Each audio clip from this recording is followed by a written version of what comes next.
Κασκοπέλια. Σήμερα θα κάνουμε DIY.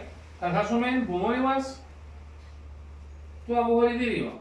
Εύκαινο το πράγμα να σπάσει η βίδα η πλαστική και πια γρήγορα θα έκανα μια πεταλούδα ονομάζεται και το πράγμα μπαίνει έτσι, εντάξει, μπαίνει δαμέ, εφαρμόζει δαμέ, εντάξει,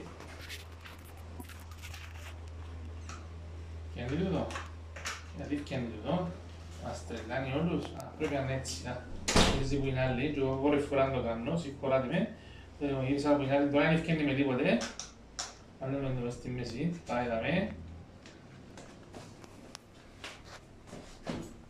Τούτον έχει βίδα, το ποδά έχει βίδα, εντάξει, και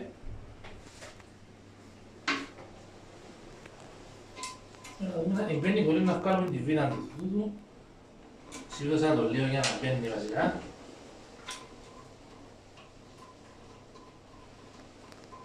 Σε δώσουμε καλά να έχει περιθώριο.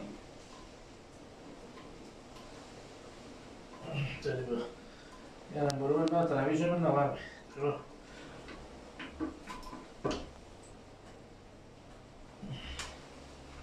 Δεν πήγε.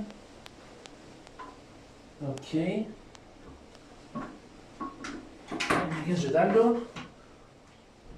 Βιδώνουμε τη βίδα από κάτω από τούτο.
Για τα ταράσει όμως.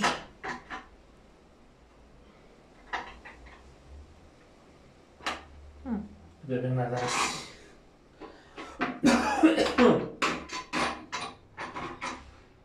Κάτι πάει εκεί.